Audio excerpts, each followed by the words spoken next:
Hola. Los celos. Celos. Calla, que me puedo cantar. Continúa.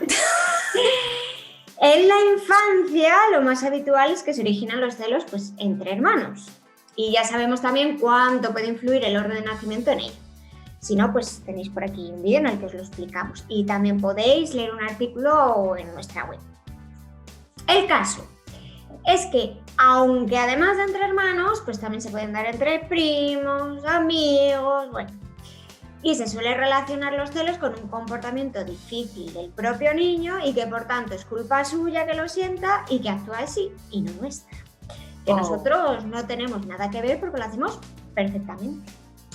Bueno, pues aquí os voy a abrir los ojos.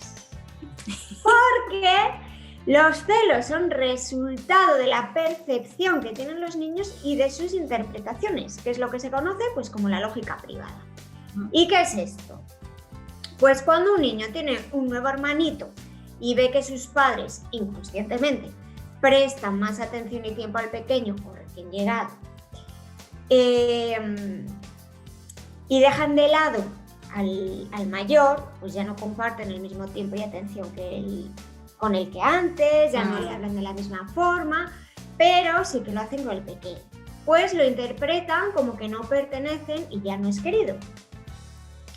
Y esto pues, puede dar lugar a veces a agresiones al pequeño, como puede ser pues, morderle o estrujarle, arañarle, tirarle del pelo.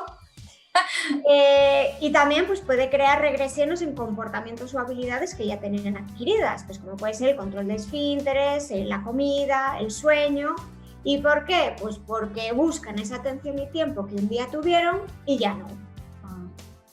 No olvidemos que lo que buscan pues, es sentirse queridos y que pertenecen y que ahora mismo no se sienten así. Entonces, ¿qué tenemos que hacer en estos casos? Primero, tenemos que ayudarles y empatizar, sin juzgar ni criticar. Validar sus emociones y sentimientos. Os puede ayudar a recordar pues, si vosotros os sentisteis alguna vez así cuando erais niños. Esto, la verdad es que es una ayuda bastante grande. Porque si vosotros recordáis cómo sentíais en situaciones como estas, es más fácil que podáis entenderles y empatizar con cómo se sienten ellos. Claro. 2. Decirles cuánto les queremos y lo importantes que son para nosotros y que eso no va a cambiar. Pero las palabras hay que acompañarlas con hechos. No vale que se lo digas, pero luego... Un hecho vale más que 1000 palabras. Efectivamente. 3. Dedicarles tiempo y atención como antes. Sé que puede resultar complicado, pero podéis aprovechar cada momento a solas con él. Los papás pues podéis turnaros para dedicarles un tiempo a cada uno especial y a solas. Que tenga un tiempo a solas especial con papá y otro tiempo a solas especial con mamá. O con papá y papá, mamá y mamá, según la estructura familiar que hay. Mientras uno está con el pequeño, el otro está con el mayor. Y viceversa. Con esto, si os dais cuenta, estáis dedicando tiempo especial a los dos. Y 4. También, además de esos tiempos a solas, es importante pasar tiempo todos juntos, en el que impliques al mayor en juegos o tareas que pueda hacer con el pequeño. Pues algún juego que podáis compartir todos, pues como leer un cuento, o implicarle en tareas en las que os pueda ayudar en el cuidado del bebé, como cuando le cambiéis el pañal, que os vaya dando las toallitas, el pañal limpio, la crema, que os ayuda a darle el biberón, o elegir qué ropa ponerle. En definitiva, hacer algún plan todos juntos. Y hay infinidad de opciones. Esto no quiere decir que los celos vayan a desaparecer, pero les va a ayudar a llevarlo con mucha más tranquilidad al sentirse queridos y que pertenecen, lo que se traduce en una mejor futura autoestima. Eso es, Vane, la autoestima. Por cierto, ya que hablas de autoestima, recordaros que también tenéis aquí mismo disponible un vídeo donde hablamos específicamente sobre la autoestima. Y por cierto, otra vez, ay, te asusté, perdona, es que a veces me emociono en exceso. Suscribíos a nuestro canal aquí en YouTube si queréis recibir las notificaciones sobre todos los vídeos nuevos y las nuevas temáticas que vayamos tratando en el canal. Ahora ya sí, los celos y la envidia. Yo me referiré sobre todo a la envidia, pero decir que la principal diferencia entre los celos y la envidia es que los celos comprenden un vínculo de por lo menos 3 personas, como nos hablaba Vane aquí en el caso del niño mayor que bueno, se siente celoso y por la llegada de ese hermanito pequeñito, y bueno, pues la envidia principalmente se da de a 2. Pero lo que experimentamos es prácticamente lo mismo. Sentimos tristeza y enojo porque no tenemos o desearíamos tener algo que la otra persona posee. Es como cuando sentimos envidia nos vemos inferiores, estamos como en un permanente estado de carencia e incluso infelices. Percibimos al otro pues como que es mejor, ya directamente. Y fíjate qué delirio, Vane, a veces vemos a la otra persona como perfecta o con unas cualidades o una suerte pues que nosotros sentimos que no tenemos. La envidia es un sentimiento o un estado mental en el que sentimos dolor, desdicha por no poseer lo que tiene el otro, ya sean bienes o cualidades o cualquier otra cosa tangible o intangible. Vemos que la envidia es un sentimiento pues, que nunca produce nada positivo en el que la padece, ¿no? Solo amargura, una amargura que no se detiene. La envidia, de hecho, daña la capacidad de gozar y apreciar lo que poseemos, lo que sí tenemos. Bueno, que si sucumbimos a ella, pues entramos en un círculo vicioso en el que envidiamos sin intentar comprender pues, las razones por las que otra persona puede estar disfrutando de aquello que nosotros anhelamos. Tampoco ni siquiera nos apetece o no nos sale realizar ningún esfuerzo personal para lograr también nosotros lo que la otra persona ha logrado. Vemos que esta faceta de la envidia no es nada constructiva, nos ciega, nos impide avanzar, nos daña y nos va consumiendo. De hecho, es de los factores que más minan nuestra capacidad para sentir amor, ternura y gratitud. No obstante, sí que hay una faceta positiva de la envidia, aunque no lo parezca, y podemos cambiar las cosas cuando sentimos envidia. ¿Cómo? Con el poder de la elección, ¿verdad, Vane? Así es, el poder de la elección. En disciplina positiva decimos mucho lo de que el foco está en nosotros mismos, que nosotros tenemos el poder de hacer y cambiar, el poder que tenemos pues, por nuestra capacidad para elegir qué es lo que vamos a hacer. Así es, nadie nos puede quitar esa capacidad de elección.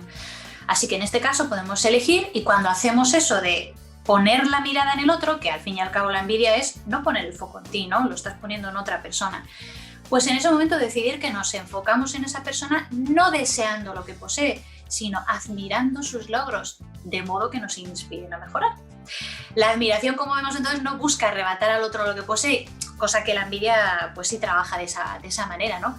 Sino que la admiración, sino que despierta la admiración es un sano deseo de alcanzar a través de nuestros propios medios y nuestro esfuerzo los mismos logros que el otro.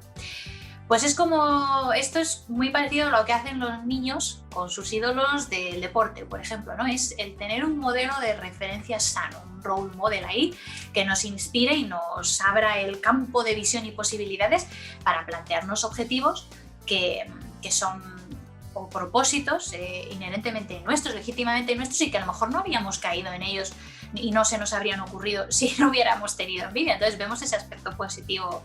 Si no hubiéramos envidiado a otra persona, ¿no? Vemos el aspecto positivo de la envidia.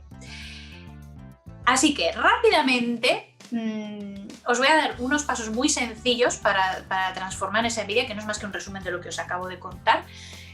Cuando veáis que toca la puerta ahí, ¡pom, pom, pom! ¡Soy la envidia, mírame! Así que es muy fácil.